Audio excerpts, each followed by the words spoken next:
Hello everyone, good morning and welcome to the webinar. Let's wait for a few more seconds till all the attendees walk in.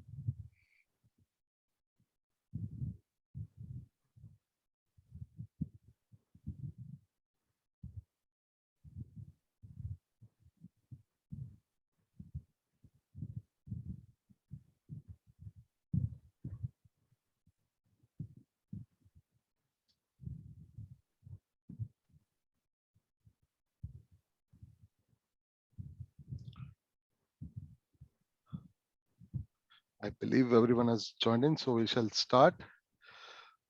Welcome everyone. My name is Jatin and I along with Dalal and Brocha team will be moderating this webinar today.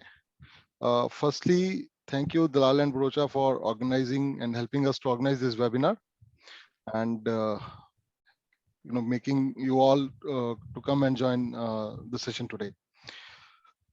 So before we get started, I need to go over a little bit of housekeeping. Should you have any questions during the presentation, please type them into the Q&A section of your control panel, and we will address them at the end of the webinar. If you do not have time to respond to your questions in live, we will definitely respond to them via email or over a phone call. As a reminder, this session is being recorded. But before we get started today on today's topic, we would like to provide you with a brief corporate overview. Next slide. Yep. KeltonTech has been a pioneer of digital transformation for the past decade with the operations in North America, Europe, and Asia Pacific. Our clients range from startups to Fortune 500 companies with the core strength supported through our ISO 9001 certification and CMMI level 5 compliance.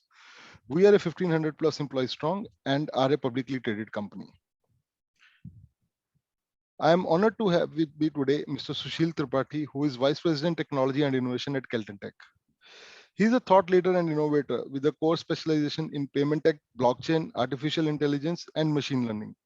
At KeltonTech, he oversees the implementation of innovations, enterprise application designs and integrations, scalable system designs, service-oriented architectures, microservices, and component-based designs. His most recent highlight is heading a blockchain project to build an Ethereum-based NFT, which is non-fungible tokens, blockchain network. For the agenda today, we will be talking about the evolution of Ledger, and a brief introduction to blockchain. Post that, we will explore how blockchain works and how it is coupled with cryptocurrency. Then we will be touching upon opportunities and risks with the blockchain technology and its use cases within the various industries. And at last, we will be assessing the impact of blockchain and risks associated with it. Finally, we will open the house for Q&A. Now I will hand it over to Sushil to begin our official webinar discussion on blockchain and finance. Over to you, Sushil. Thanks, Jatin. Thanks. Hello, everybody. Welcome to the webinar, and I hope everybody is safe and doing good. Let's start with the evolution of the Ledger. So that means you guys are already in the financial services domain, and you know it better than me even. So that means initially, if you see back in 3200 to 3000 BC, that means it was a pictographic tableaus that were recovered from different civilizations in the world. That means the oldest one traced back in the civilization of Mesopotamia, and where actually they used to divide the tableau in multiple rows and columns, and they have pictorial representation for everything, okay, every goods and all that, and then how many times they have actually drawn that actually gives the count, and that is the first ledger have been recovered so far. That means we know, though definitely I believe it will be going much more back also. Then the biggest invention in the accounting, you can say that that happened in 1340 AD, and that is the double entry ledger system. Okay, that was immersed in between the merchants in Italy and that means the ancient Rome, and every transaction is recorded as two entries, one debit and one credit on to the ledgers of the transaction parties. And then we came with the new era of ledger entries as money. That means that is central banking fiat. That means like before that, all of these ledgers are like well backed with like an amount or like a backing of those collaterals, like representing some objects and all that. Ultimately, it came into the money concept came in, and in 1931, and the central banking fiat actually took place, and that actually like put the foundation of the modern day economy. In 2009, a new kind of like ledger. That means if you see this timeline, that means 3200 to 3000 BC, and after that like 1340 AD, and even like next this money concept coming in 1931 AD. I mean, it is like more than 500-600 years. But if you see here, it is like after 1931, and it is 2009 where we actually like saw a new kind of ledger that is called distributed ledger, and it was in the form of Bitcoin, a peer-to-peer electronic cash system backed by technology called blockchain. So in 2008, there is a white paper actually emerges with the fictitious name of Satoshi Nakamoto. Nobody knows who he is. That means many people claim that somebody is Satoshi Nakamoto, this person, that person, but still it is not clear. But that person actually came up with a concept of like, why can't it be like completely democratic instead of like centralized system of the transactions? Instead of like, can we have some network that can itself take care of the transactions and can verify the transactions? And that is how this white paper emerged. And on the top of that, the like people started joining that network and building that. And in 2009, that means the first transaction on the Bitcoin actually happened. So what is blockchain? So it is like there are a lot of like you say jargons being used as like blockchain, then distributed ledger technology, then somebody says it is like cryptocurrencies and all that. But if you see as a blockchain, that means it is the same ledger that is distributed. So blockchain is a shared public ledger of transactions that everyone can inspect, but which no single user or authority actually controls. So in the blockchain, if you see that these two parts of like, one is the distributed ledger, and second is decentralized control on that ledger. So those are like two main ingredients of a blockchain when actually it started as the concept. And it is actually a database that maintains a continuously growing list of transactions, data records, and on the top of that, they actually like put it like a cryptographic algorithm, so that like it cannot be easily tampered. So it is like secured from tampering and revision, instead of like you need to do like, you can keep on writing, adding into it, but you cannot go and remove. Though we'll like discuss in further slides that what are like these means, what are these things, and how even like if it is needed, because in many times like tampering things and all that, instead of tampering, some alteration is needed, or some faulty transactions, how to correct and all that, those kind of things come in. So market potential for blockchain. So these are like some of the research from like Tractica. Actually, they estimated that if you see the revenue, that means like what you see, that means market revenue on the blockchain. So it is going to be somewhere like around $20,000 million in 2025. So, and where actually you will see like North America is the like most dominant market in the coming years in terms of adoption of blockchain technologies. Though India is not like very far behind, so we'll talk about that also. Then blockchain market revenue, if you see like forecasted with another like another source, which is actually where they see like how the different industries actually being the adoptive about blockchain, and like which sector will actually like bring the most of the revenue. So clearly it is the financial services is the sector which is actually going to have the maximum amount of revenue. That means 60% of the revenue actually will be generated into by the financial industries only. So definitely that means like financial industry is a front runner in the blockchain adoption. So what makes, that means like what are the key features of a blockchain, that means like when we talk about the blockchain? So one is corruption resistant. Here I'm not saying like it is corruption proof, but it is corruption resistance, because every node on the network actually has the copy of the ledger, and it promotes the transparency. And if even few of the nodes go faulty, go rogue, still other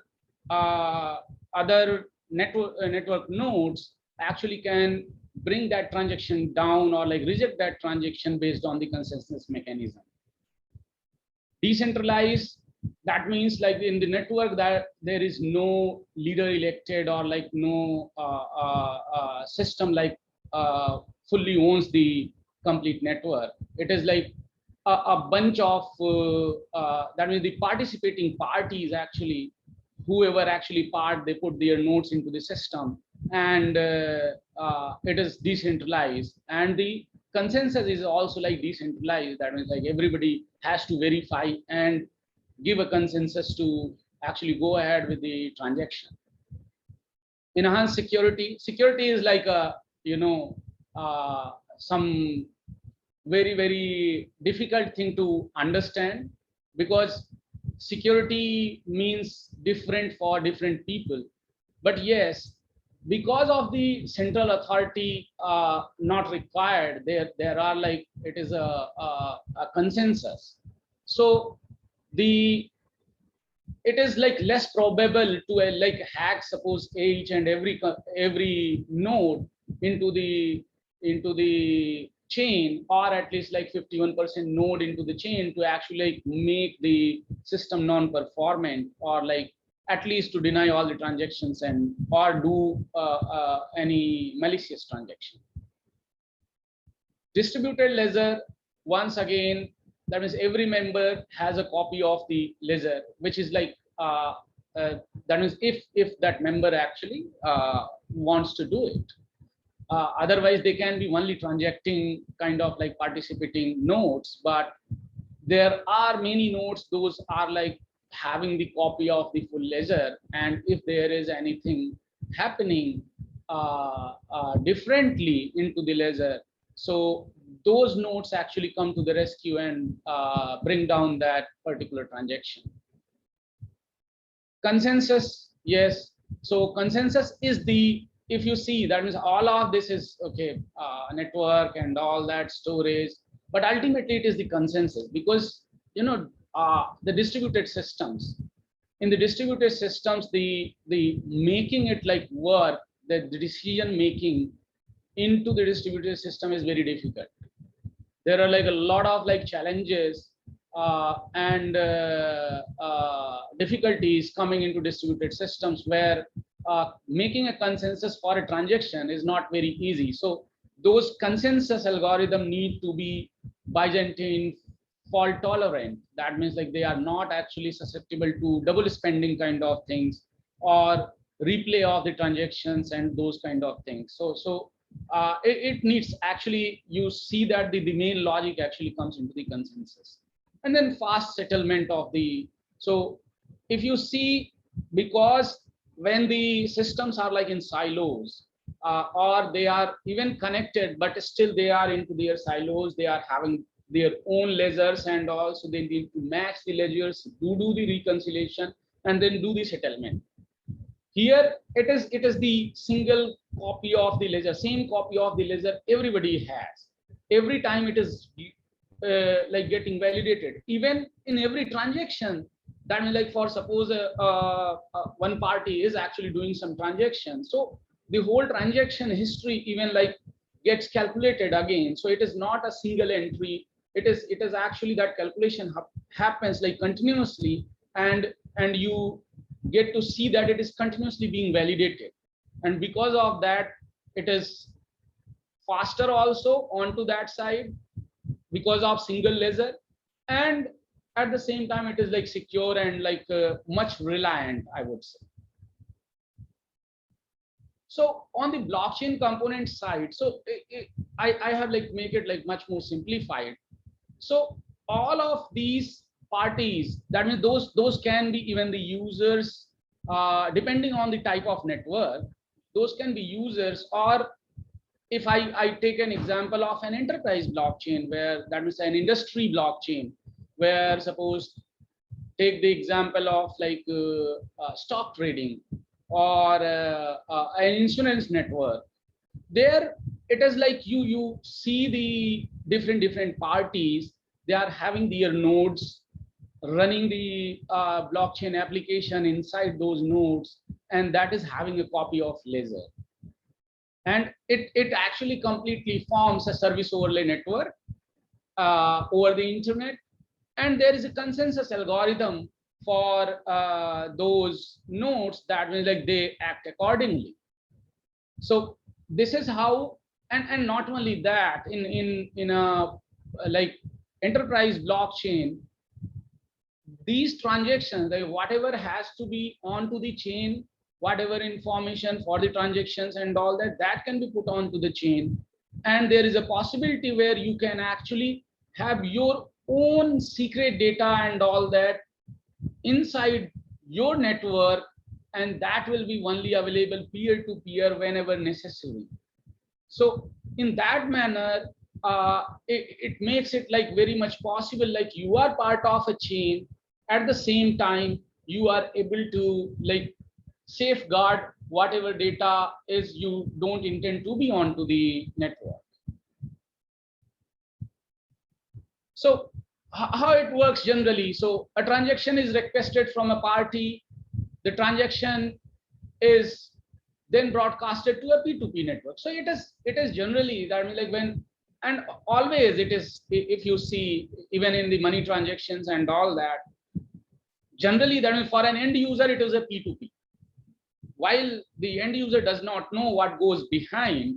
Similarly here also, the user actually requests the transaction either using their wallet applications of these blockchains, or through a website, and or it can be a machine that is initiating the transaction based on certain events, and on after that it is submitted to the network, and the network does what? It has known consensus algorithms, and based on that it actually validates it, whether the transaction is valid or not. And when the nodes actually approve the transactions and render it as valid, the verified transaction, it can be, the verified transaction can be anything. It can be cryptocurrency transaction, it can be token transfer, it can be any other smart contract execution, or even information to be shared over the network. So like for an example, there are like a consortium of industry participants. They decide that yes, we need, like we take an example of eKYC, where it is like once the consumer is onboarded onto this network, that means its data comes onto the network. It really, even still it is supposed with the one of the participants, the complete data has not come onto that, but the transaction data is there, and the minimal data to be where you can actually like search or raise the request, like who has that information. So when you raise the request, it goes to that peer, and that peer decides whether it wants to approve it not. So it is called permission blockchain, where when they approve it, it automatically gets encrypted with the public key of the receiver and can be only decrypted by the private key of the receiver, and securely it can be actually transferred. So even if it is on chain, nobody can actually access it unless they have the access to the keys. And then this information, so when it is rendered valid, this verified transaction is combined with the other transactions. It is an optimization, you can say, on the creating a block. That means when they are writing, because they cannot like go and write each and every transaction right away. Instead of, they collect a number of transactions and form a block, data block.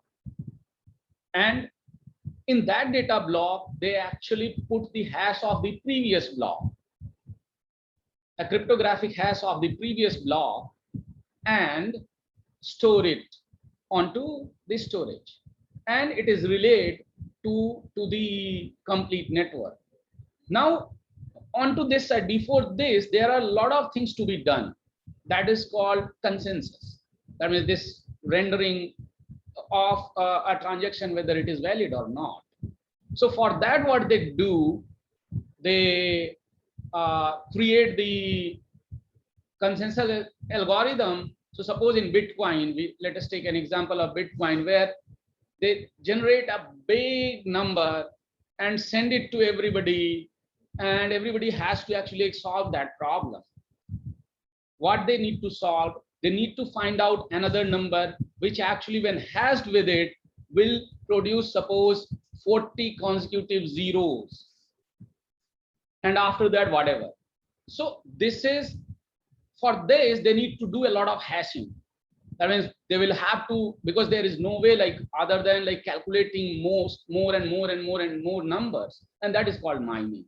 When somebody actually is able to do that calculation, now calculating that is a difficult task, but verifying it is very easy, because you take those two numbers, do their matching with the regarding algorithm. That means like combine them, and it should produce the resultant hash as with like multiple zeros. So those number of zeros, or like whatever like has been put into the protocol, so that it is easy to verify but difficult to, and that is called difficult to compute, and that is called proof of work.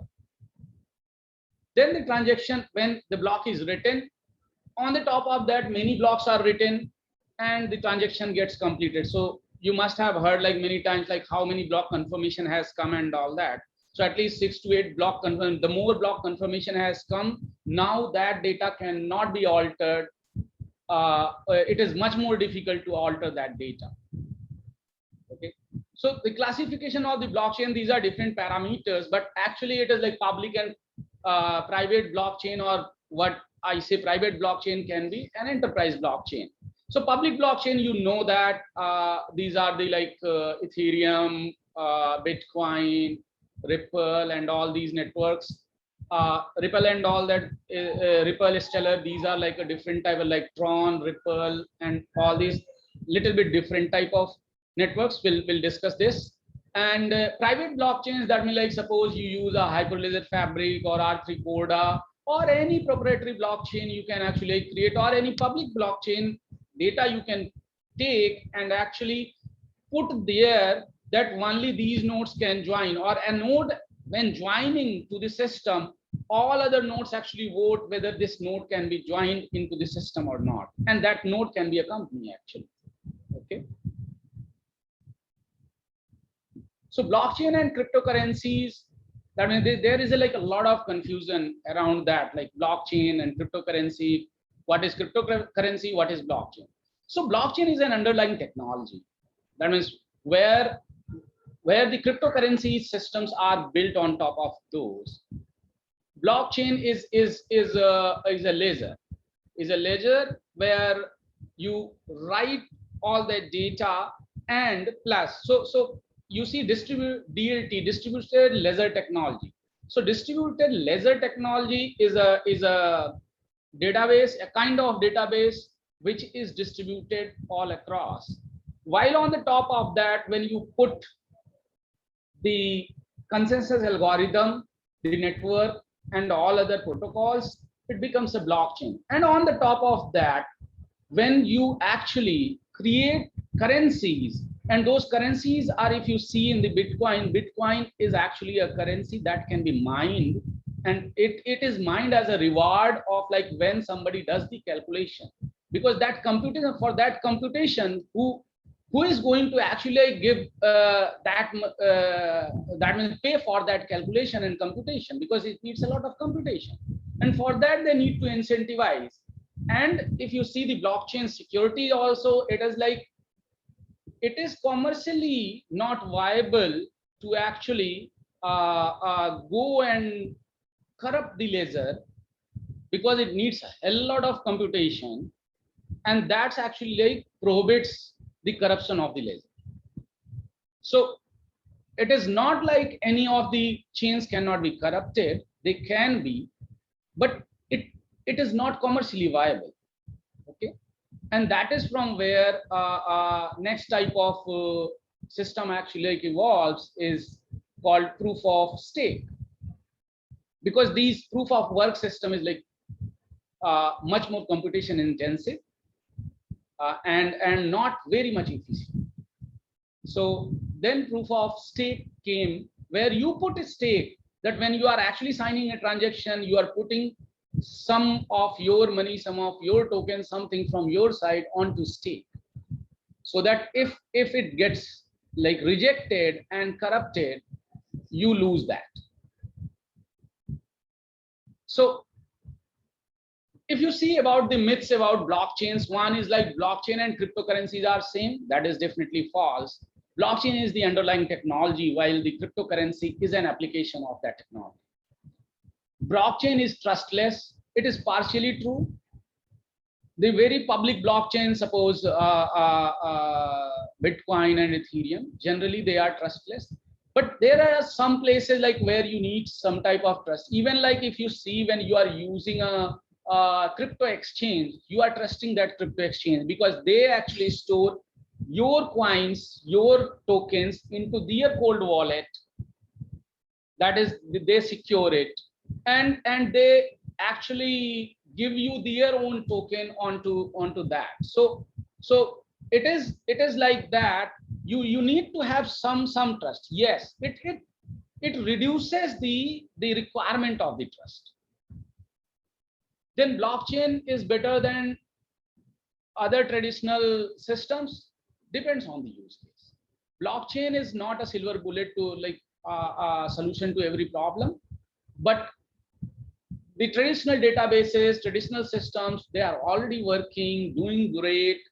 So, and everywhere blockchain cannot replace the traditional systems. Anywhere, if you see, so it is like a very good trick to find out like whether it is a right or wrong use case of the blockchain. Whenever like you see a white paper of a blockchain and all that, just Control H, find out blockchain word and replace it with the database. And if it still reads the same, if you are able to like see that there is no difference, so that means that is a fake use case of blockchain. All data on blockchain is public. That is also false. On the public ledger, whatever is there is anonymized data. Only the transaction hash, what has been done, and only the public addresses. So it has anonymity. Yes, anonymity also has a problem with like, that means how do we actually like make sure that those are not illegal transactions, those are not red money transactions, those are not like black transactions. So for that there have to be mechanism to make sure that those are not, because those are our social challenges. Those are all real world challenges. Blockchain is tamper proof, partially true, as I said. That means depending on type of blockchain, it can be like reverted, it can be like removed or forked into a different, doing a hard fork. If you guys would have like followed Ethereum, that means like I think 3-4 years back, Ethereum was hard forked from a chain that was like that was having, because of some contract problem, smart contract problem, there was like leakage of the ethers, and to correct this, all the maintainers, that means all the nodes, all the maintainers of the Ethereum network decided to do a hard fork of that, and they were able to do it. But it is a like one of the cases. And now suppose like Ethereum is so big, now if they need to want to do a hard fork, it will be much more difficult. Blockchain does not have any use other than the crypto. That is also false. That means it has the use in every industry. If we think about distributed ledger and the blockchain consensus concept, it actually like gives us a lot of opportunities to do into other industries. Like that means in a agri industry, supply chain industry, either doing the provenance tracking, or you want to in the pharma industry, also in the insurance industry, every industry, we have certain use cases of the blockchain. Opportunities and risk of the blockchain. So one is like where people see the opportunities, where they say like replacement of centralized intermediaries, replacing them with the decentralized system. Still those intermediaries, that traditional intermediaries, can be part of the same ecosystem and play their role better. Now we see a seamless transaction, P2P transaction, real P2P transaction, and being like validated by third party. It is just like this. So suppose in early days, that means when still, that means like in a marriage or in any of the events, it is like the two parties transactions, but still there are like other people who come and do the blessing. So it is like that. That means it is a P2P transaction, but those are the parties, those are actually keeping track of that. Yes, it is valid, and they give it like, yes, it is valid. And it is not one person. It is a community and decentralized. Even the transacting parties can also be one of those. But yes, we have others also like to look at. Then blockchain is considered as the next big thing, definitely. That means people believe that it is going to be like revolutionize the industry in just like internet actually did back in 20th century. And the application of enterprise blockchains, which we are seeing, that is increasing a lot in financial, supply chain, and education, and all other domains. Even if you see, IBM is like one of those front runners, which is actually like creating a lot of softwares based on distributed ledger technology to be used into like multiple systems. Then use of the stable coins. So this is an interesting thing. That means like where Bitcoin and all that, if you see a lot of volatility into the Bitcoin prices and all, then there are a set of like other networks, those actually do much better things. They actually are solving the problem of like intercountry transfer of money, the remittances, the settlement of the transactions. So they come up with like the stable coin concept, where their currency, their coin is actually backed by either fiat or any collateral, and that makes it less volatile. So suppose you see DAI, XDAI, and CoinSwap, Uniswap, and all those. They have their native currencies, and those are backed by collaterals, backed by dollar. So it can be like backed by any type of collaterals. Yes, that means like those, you guys understand much better how to back by the collaterals for the production of like those coins, so that they cannot like go and just go mint any number of coins and like make the complete system a fraud. Instead of like it is backed by, and then even the regulators come into the picture. So where initially people used to say that there is no regulator required and all that, but without regulator, how do we instill confidence into the people? So what we should focus on, like solving the problems using these technologies, instead of like doing the, whether it is a pure blockchain or a hybrid blockchain or what problem it is solving. Security due to, so the challenges, what are the risks? That means one is definitely there is risk of like theft, loss. Even as I said, in like some cases, I think last year, one of the like one of the network of Japan, actually cryptocurrency network on Japan, actually because of a fault in the smart contract, actually it lost a lot of money. So that is a problem, definitely. And there are mitigation strategies to actually do that. Lack of relevant government regulation. This is the biggest challenge for like blockchain adoption and like running these things, especially on the public blockchains. Private blockchains, I don't see any challenge, but on the public blockchain, where actually you want to do something on large scale, the lack of the relevant regulations from government is a like biggest challenge, and that actually creates a lot of uncertainty in the minds of the investors. And once again, that means that the trust factor actually like becomes down. Too many blockchains. I mean, every day you see too many blockchains coming on to like private also and public, and everybody coming with like that. And as I said, like the rule of thumb has to be that find out whether their use case is actually a blockchain use case or not. And yes, because of this, so if we see now, there are a lot of like things happening. Even in India, you must have heard about Polygon or Matic. That is like that is an invention from India itself, and it actually like increases the speed of transactions on the Ethereum network. And they have like their side network to first do the transactions, validate, and with the different type of consensus algorithm, and then finally it goes to commit onto Ethereum blockchain on the main chain.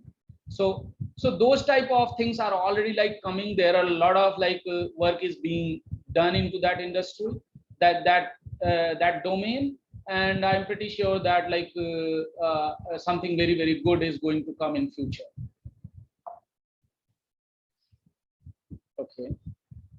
So blockchain in various industries. So definitely that means financial services is one of those industries. That means like they can actually play payment clearance and settlement. That is the one of the biggest use case that is already running. Only Tron network actually like doing more transaction than PayPal onto that network, and doing the settlements across multiple entities.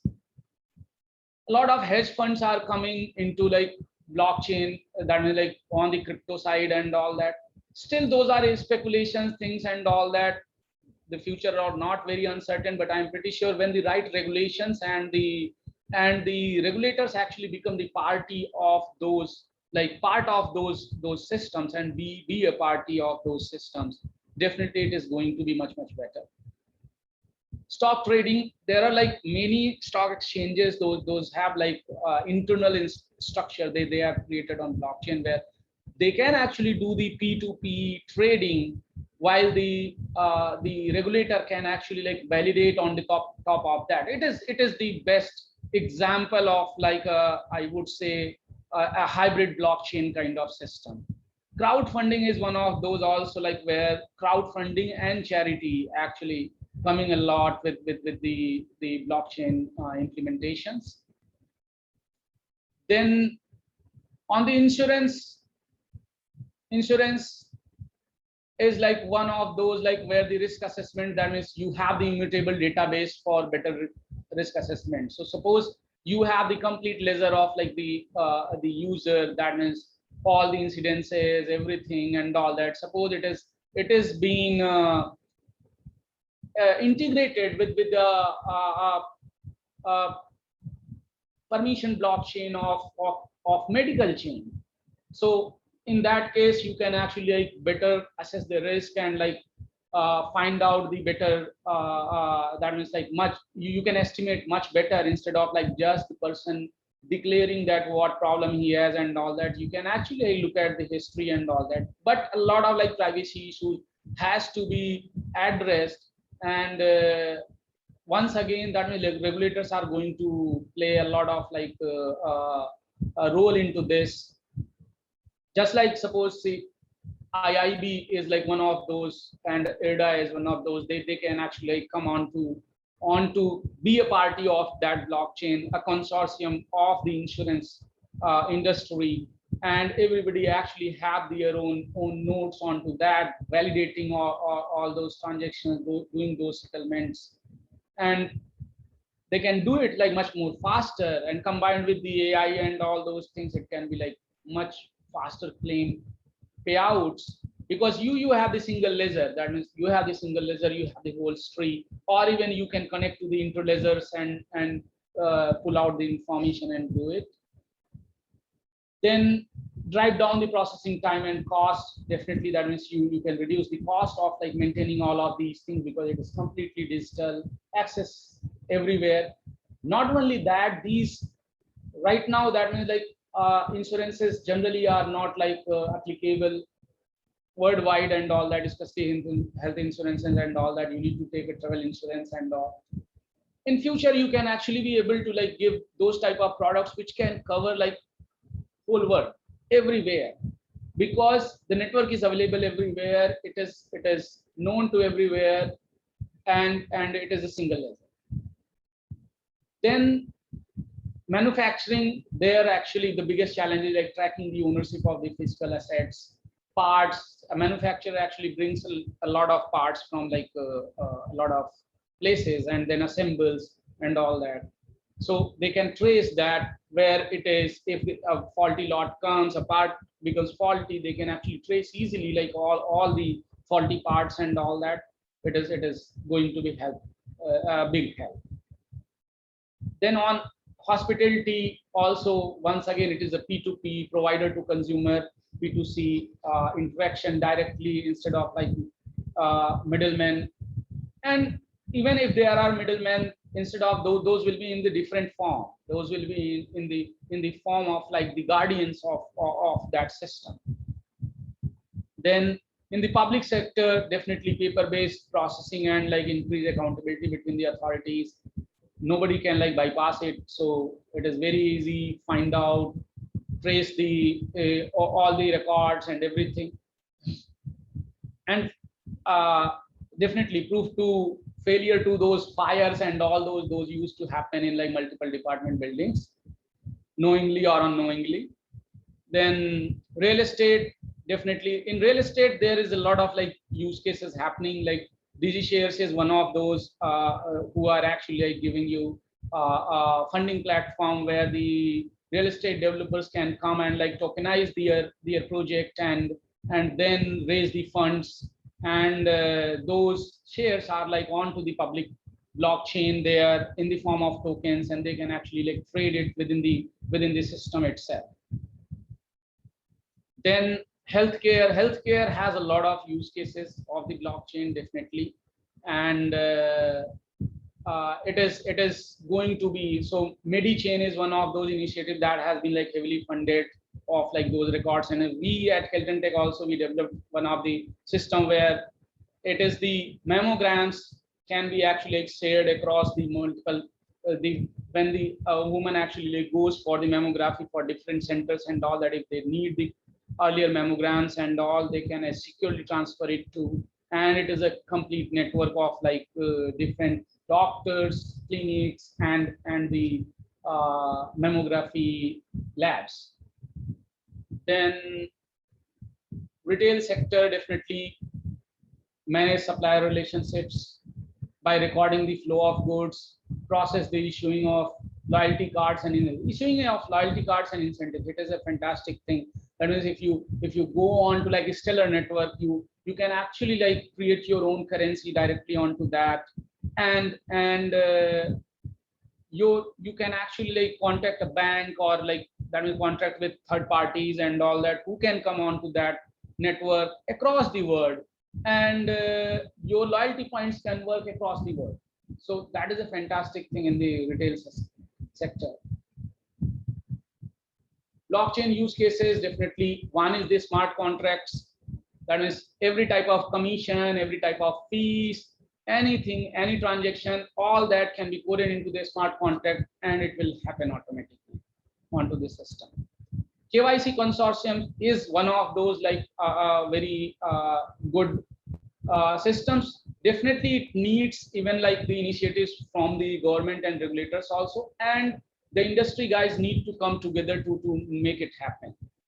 DeFi. DeFi is like the newer concept that is actually right now, it is the biggest buzzword into the system, where you guys can like lend, do the peer-to-peer lending, do the deposits, insurance, and everything. A lot of like fraud also happening onto DeFi. That means like Ponzi schemes. But the real use case of the DeFi definitely is going to be in financial domain. It is going to disrupt the, especially the lending market, the insurance market, and all of that. Then governance, definitely that means like results fully transparent. Anybody can inspect and see and all that. So there is no challenge onto that. Polls and all that, it can be done in future for like especially those AGMs and all that happens into for the companies, that can also like be done directly recorded onto the blockchain ledger, and it is there like without any fault. Stock trading, once again we had already discussed. So blockchain is transforming the business like traceability, compliance, flexibility, stakeholder management, auditability, immutability, smart contracts, those are like codes, those are automatically executing. Even the royalties and all that, everything can be actually like done onto the same thing. Disintermediation, that means like not a strong intermediation is not needed. That means we'll need like it will actually like reduce the role of the intermediaries, or like less intermediaries will be needed. Blockchain's challenges, there one is like source visibility. Generally public blockchains, they have their block completely source there, and even like data is flowing and all that, people can see that. So identities of those parties are already hidden, so there is no challenge. Cybersecurity there, that means distributed like laser technology might put data at risk. The only thing is, once again, that it is as secure as like how your computer is secure and all that. If your data is actually like going on to your keys actually get lost and somebody like gets hold of it, that becomes a challenge. Data ownership, once again, any third party, because suppose a lot of in public blockchain system, a lot of computers coming in now, the mining is actually being done by biggest corporations and all that, so they have captured that. Once again, it is going towards centralization and all that, that can be a challenge. And in this case, that means generally that means those suppliers need to be actually like incentivized to actually come onto that network. That means like more and more people join those networks, so that like this centralization of the system can be actually ruled out. Then transaction volumes, competitors and all those can know, people say that my competitor can know that what is happening, how much I am selling and all that, how much transaction is happening and all that. So first thing is like the encryption is there and all those things are there. The main thing is that it is actually collaboration, where you collaborate as an industry to make it better for the your users, your customers and all that. And instead of doing a zero-sum competition, you actually better collaborate and like create much better system, which actually gives the win-win situation for everybody. Way forward, definitely one is like form the right consortiums. That is a very much necessary part of like any of, especially in case of the enterprise blockchains. You need to have consortiums, right? Consortiums of the suppliers, for the suppose insurance providers, banking systems. They need to form a consortium get onto that chain, even like bring the regulator also inside that chain, so that like you are able to like address everybody's concern and then use the technology for better. Create relevant policies. Government needs to like, create relevant policies that actually like facilitate the use of decentralized systems. And then government also need to be part of the system instead of like being a outside watcher. Hybrid approach is very much needed. That means somebody says that remove all the intermediaries, remove all the middlemen and all that. This is not actually going to happen. What is going to happen? These are going to coexist. A hybrid approach is going to come and already coming, as I said, like on the remittances and all that. It is a hybrid approach where the public and private blockchain marry together and like bring something very good. So whatever the data that has to be protected must be protected, and whatever can be shared must be shared. That should be the mantra of that. Then ease of use for the users. It should not require a PhD to use a blockchain system or something. It should be like you do a chain of chains, interchain connections and all that, seamless user interface and accessibility, and definitely it is going to fly. How KeltenTech is helping? So definitely we do the consulting. We have like we always like we have our R&D centers who like continuously do the R&D on these things and find out the right use cases and things and all that. We do a lot of pilot solutions with our customers to socialize the idea, to understand, and then actually take the next step. Yeah, questions, please. Yep. If you do have any specific questions for the audience, please raise your hand and probably I will allow you to talk. Okay, so one thing here I see, like Akshay Ashok has asked, do we use blockchain via internet? On ground level, how do we use blockchain? So yes, blockchain needs a network. It can be internet. If it is an enterprise blockchain, it can be intranet onto the that means like completely permission network where it is inside the system. So yes, you need a network because it is a bunch of computers like talking to each other and all that. So definitely whatever digital transaction for end user, it is like whatever digital transactions they are doing, suppose using wallet applications, things and all that, it is similar to that. There is like the magic happens behind. There is another question from Raj Vashwani. How do you think about risk of getting hacked? As was the case in the Ether a few years back. Yes, there is risk, and risk is with every system. Risk is with every systems. On the public blockchains, definitely there is a risk of getting hacked, but at the same time, if you see many years back, everybody was using proprietary software, and now everybody, even enterprises, adopting the open source softwares. There is a risk. There is a risk in that also. The open source software is itself can be malicious. So still we are using because the community is validating it. The community is validating. So if something actually goes on to the fault, definitely fault will happen. I cannot deny on to that. But yes, there is like a less probability of like getting that happen because there are a lot of validation mechanisms and a lot of developers and people. That means those contracts are open for anybody to inspect and like see. So people can look at, yes, bad people can actually think of like harnessing the weakness, but good people can actually think of like strengthening. Yep. We have a question from Mr. Milind Karmakar. Yeah. Yeah. Hi, I had a couple of questions. The first question was that what do you think of a digital dollar, or the like China has already on a test basis started the digital renminbi. So if digital fiat currency comes in, do you think that will impact the cryptocurrency? I would say, sir, that is the future. That is definitely the future. It is inevitable. It is going to come for sure. And what will happen if you see, as I said, when already I said this, like if you see these fiat-backed currencies and all that in crypto itself already has come. Yeah. So a digital currency coming into place, it is actually going to strengthen them. Okay, it is going to strengthen them more, and it will be much more seamless. Right now, there are like hesitation of like using all those things because of like there is no digital currency right now. Correct. Okay, so it is inevitable, sir. Right now, also, if you see, that means yes, it is fiat-backed currency. That means in bank, it is the entry against that ledger. Like I have something in my bank account, right?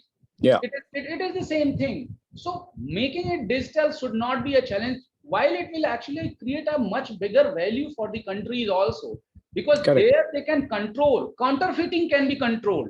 The biggest. Absolutely. Absolutely. Right. My second question was on adoption of blockchain by the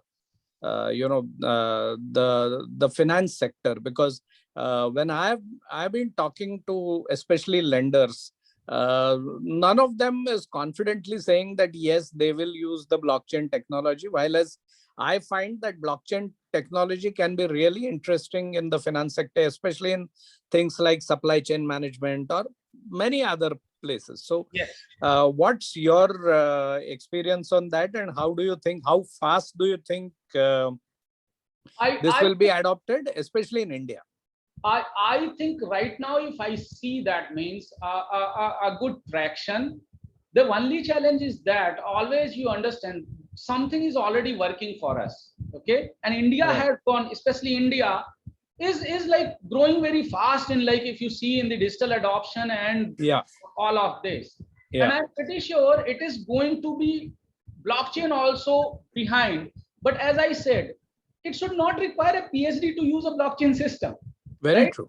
Very So true. just like how our system, and that's what I am saying, that these systems should coexist. So it is a peer-to-peer lending. Suppose for the lenders, it is Right. peer-to-peer lending, but we need some regulation. We need something. Yeah. They need to come on to that. It is a distributed ledger technology. If suppose all of this come on to this blockchain and ledgers, your income tax department, income tax department is the biggest example of like getting on to blockchain.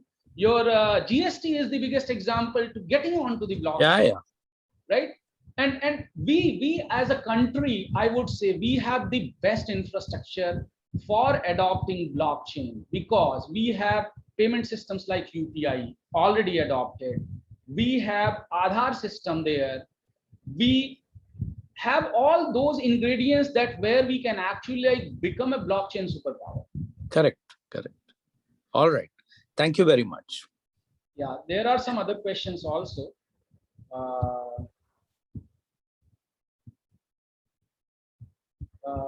How do we reach consensus? Is it majority or any specific percentage? So it depends, like when you actually put the protocol into your chain, right? It can be even the 100%. That means like any one of them can do a veto. That can also be a possibility. So it is like, it is the rules created for the blockchain. One thing is very much necessary is there. It has to be Byzantine fault tolerant.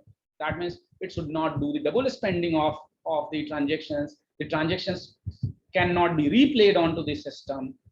Those, if it is actually is within those boundaries, you are free to design your consensus mechanism. Like proof of work is one of that. Proof of work is nothing where a person actually, a computer computes that and says that I solved this cryptographic problem, and here this is the solution. Now the solution can be verified by all the network computers. Now yes, if somebody gets the hold of, like suppose 51% computers, they can deny the transaction. They can deny the transaction. Still, if the solution is right, but they can actually deny the credit to that particular system, and system will continuously do the calculation, and once again it is coming with the same results. So yes, the transaction will halt and there would be a problem.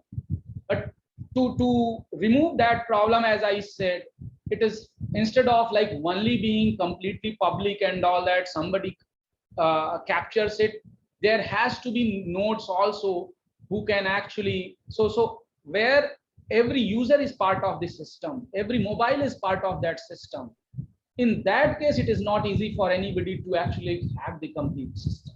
I mean, if it is like 4, 5, 10 entities only like into the system, definitely it can be done.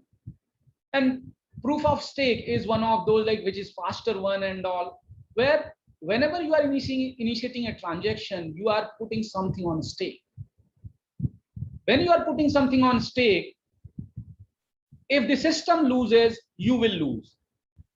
That is what has to be. So it is based on game theory. If the system lose, you will also lose. So yes, everything if you see is commerce, that is backed by commerce. If anything is commercially unviable, people will not do it. If it is commercially viable, everybody will try to do it.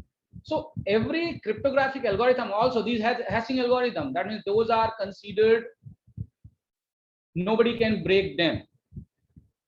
But theoretically, it is that there can be a collision attack into the system. But for that, you don't have even enough sand particles to build those many chips to actually break that. So it depends. It is practically impossible right now. In future, who knows, a new kind of computing system comes, which is more precise, more fast, and can do like much faster hashing and can actually do a collision attack of the system. So it is still there. Still, whatever cryptography or encryption we are using, security we are using, everything is susceptible to that type of attack. We have a question from Mr. Kunal Bhatia. He asks that for using blockchain, do we require app or software other than Chrome browser? So it depends like which of the blockchains you are using. Right now, the newer way of like using DeFi is like you can use any of these wallet like MetaMask and all that. Those are Web3 enabled, and they support protocols like IPFS and all those things. And only using Chrome browser, you can actually do that. Even Microsoft Edge browser also supports that. Firefox also supports that. So you can use any of them, no challenge.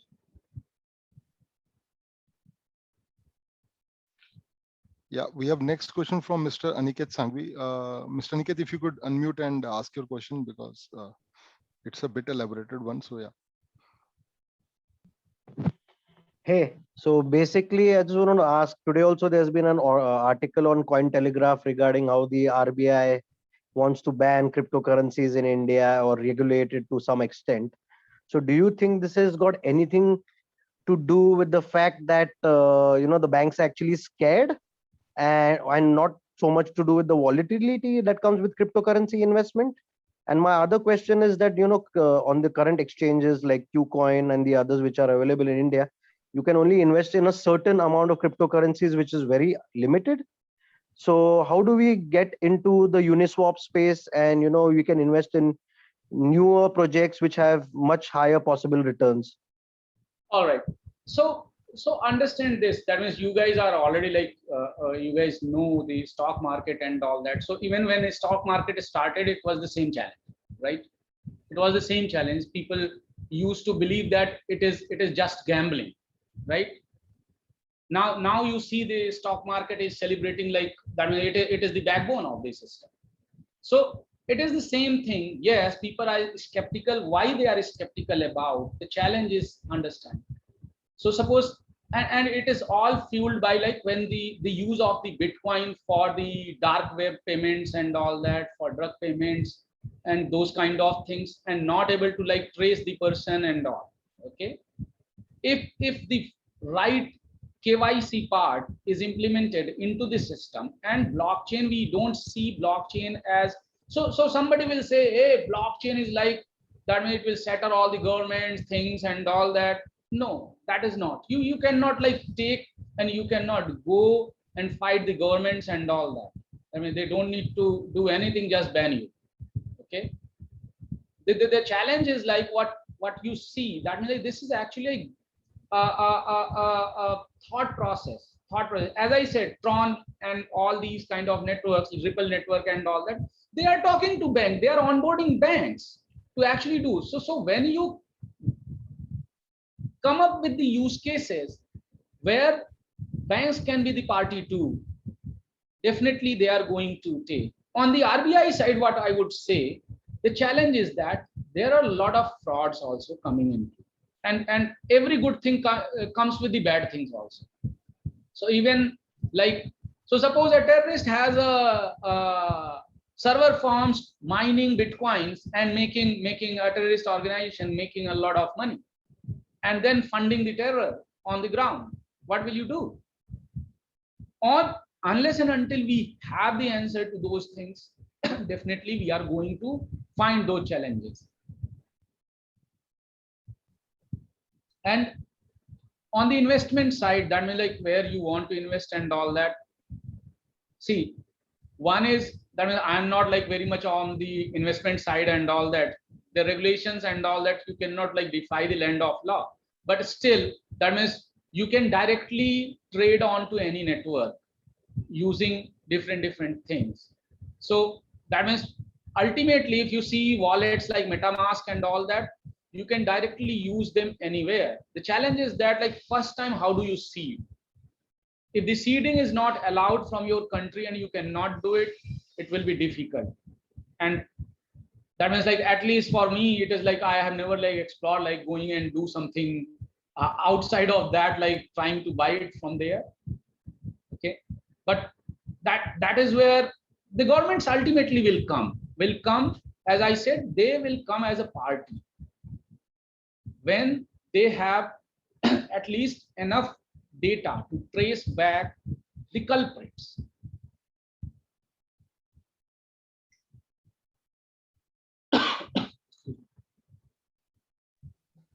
But isn't that just limiting like the investment portfolio greatly? Because like there are so many new projects which are much better off than investing in a Cardano or a Matic, for example, and you're just robbing a person of their possible revenue stream. That is one way. These are also genuine projects. They are not like, then it's not some scam or anything. The teams are docked. Everything is cool. Once again, So how does this? the same question comes: who defined the genuineness? That is the question, and that's where the trust kind of things. So suppose we are saying trustless trust, but if the government does not trust, if the banks does not trust, so there has to be some part of the trust. It is all about, one is first thing, every bank everywhere, that means like understanding this system first takes time to understand why it is, where it is. People will come up with the questions, things and all that.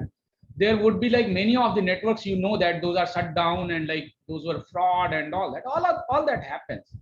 But ultimately it will become whatever, like doing the right will become victorious and will be there for sure and adopted by the governments.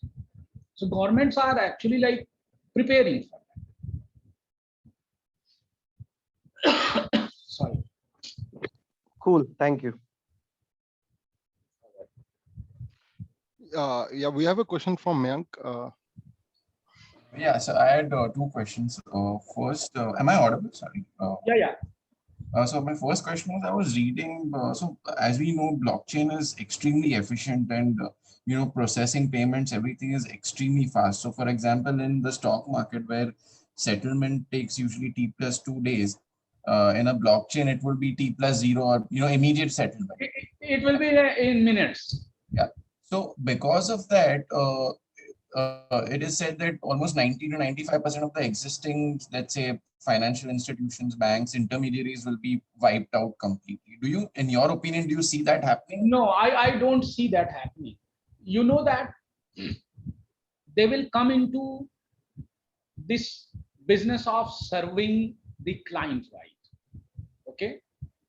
So when, suppose like when the network does for you all of this, what will you do?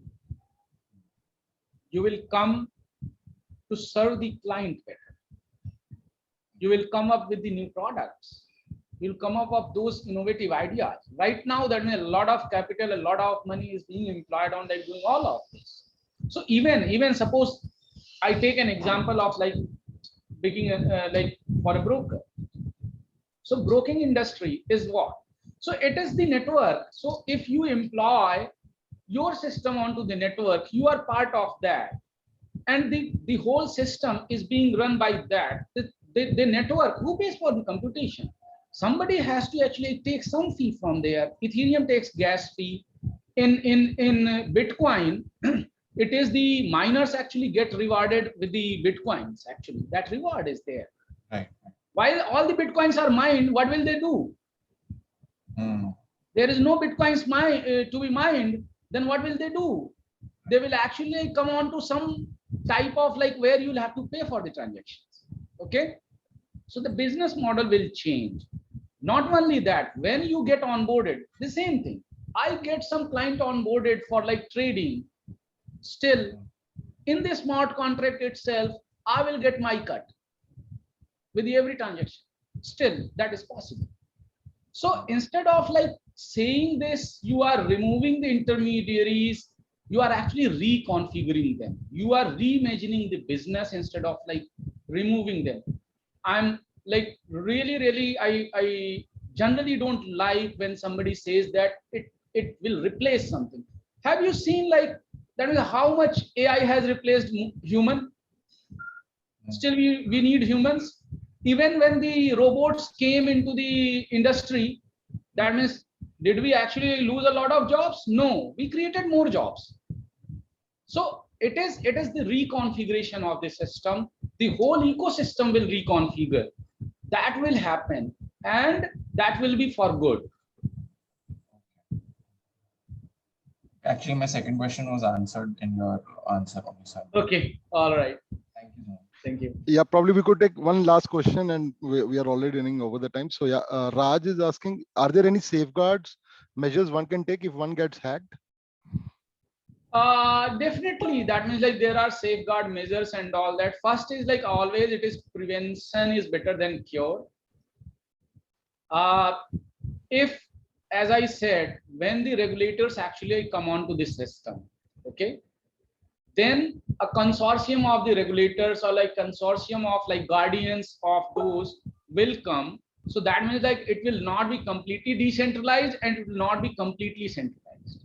Okay. And that's right now it is a challenge. That means you got hacked, somebody actually like transferred your cryptocurrencies to another wallet.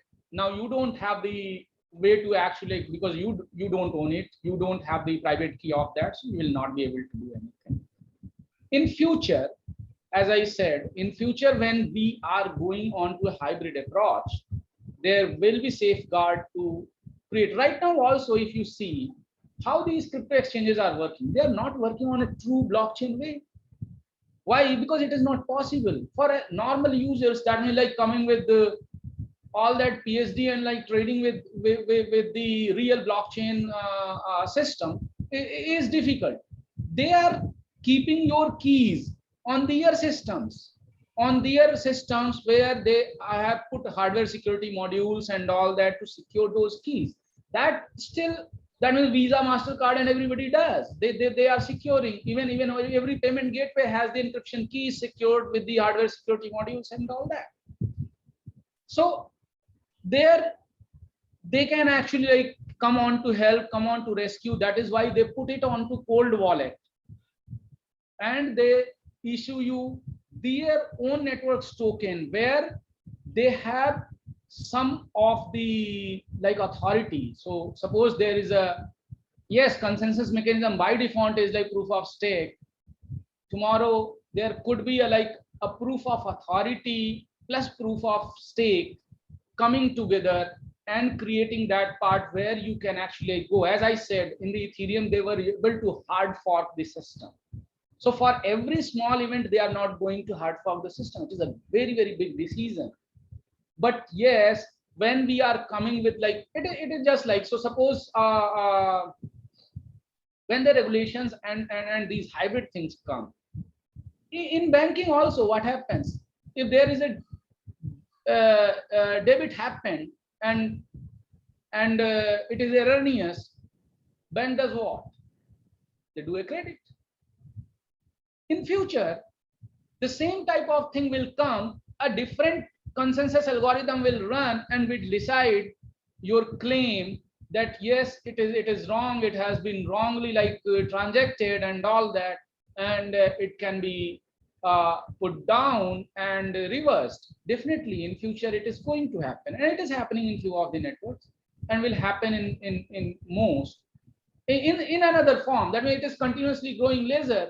Yes, you do once again like a transaction from there and all those kind of things, or you force. So suppose when we are able to, why governments are like so skeptical about it? I don't know that the person who has received the coins, who is he? When they are able to, at least that means it is always, you know, the privacy, anonymity, and then you know, freedom, all of this like go actually intermixed, right? I mean, you have to have trade-off. You will have to let go. If you want 100% anonymous, then you cannot go to a regulator and say that, hey, this has happened and you get my thing back. While if you want to like, and most of the people in the world are like honest and like they are not doing any wrong thing and all. So just like banking system and everything, they are KYC done and everything is there. Something happens, government or regulators or the consortium body will come into the picture. They will either like create some kind of fund or something where like they can actually take care of that. Just like in banks also, like only like a certain amount of your money is secure if bank goes down. So it is going to be onto the same principle. For taking the precaution is much more important than actually when it happens. It is very difficult for right now. It is very difficult to get it reversed and like even like trace it, like who has got it. You can only see the public address.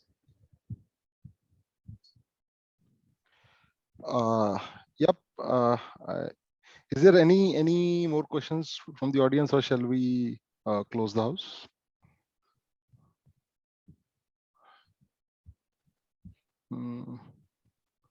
I think that's it, Sushil.